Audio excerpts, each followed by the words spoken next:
3 jours après la mort d'Albert Camus, Jean-Paul Sartre avait rendu hommage, dans France Observateur, à l'ami avec lequel il était brouillé. Voici son texte paru le 7 janvier 1960. L'accident qui a tué Camus, je l'appelle scandale. Il y a 6 mois, hier encore, on s'est demandé que va-t-il faire. Provisoirement déchiré par des contradictions qu'il faut respecter, il avait choisi le silence. Mais il était de ces hommes rares qu'on peut bien attendre parce qu'ils choisissent lentement et restent fidèles à leur choix. Un jour, il parlerait. Nous n'aurions pas même osé risquer une conjecture sur ce qu'il dirait. Mais nous pensions qu'il changeait avec le monde comme chacun de nous. Cela suffisait pour que sa présence demeurât vivante. Nous étions brouillés, lui et moi.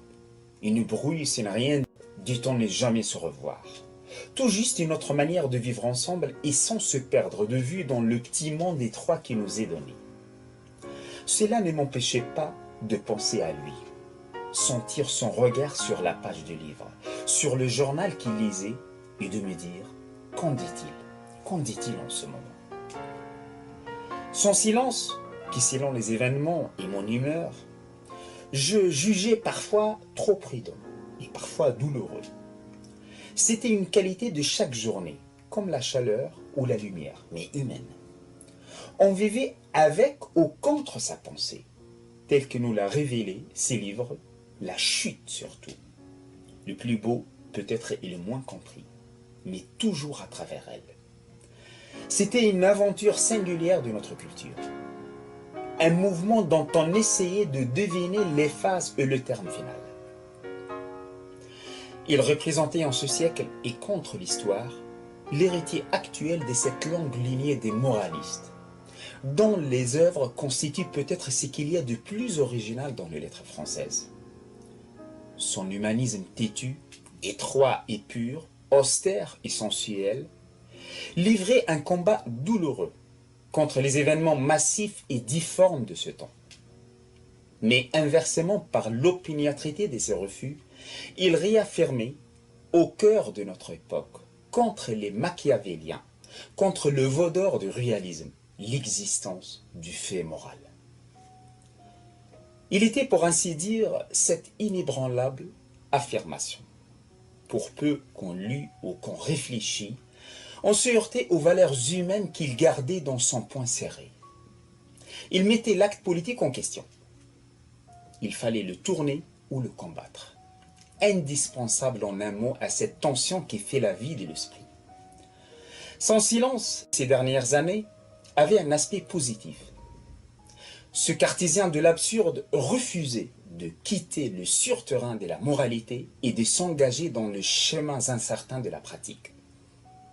Nous le devinions, et nous devinions aussi les conflits qu'il taisait, car la morale, à la prendre seule, exige à la fois la révolte et la condamne. Nous attendions. Il fallait attendre. Il fallait savoir.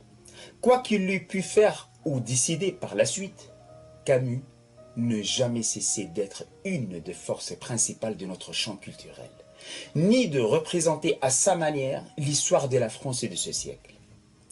Mais nous eussions su peut-être et compris son itinéraire. Il avait tout fait, toute une œuvre, et comme toujours, tout restait à faire. Il le disait, mon œuvre est devant moi. C'est fini.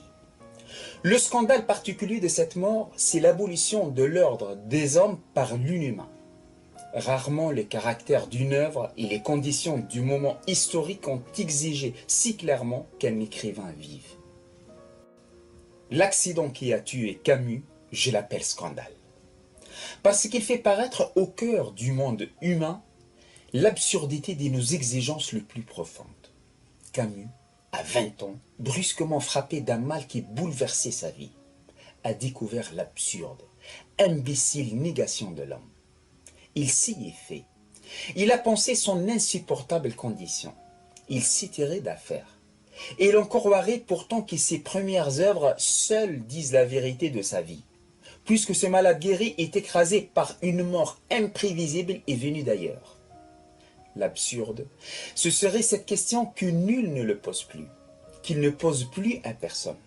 Ce silence qui n'est même plus un silence, qui n'est absolument plus rien. Je ne crois pas. Dès qu'il se manifeste, l'humain devient partie de l'humain.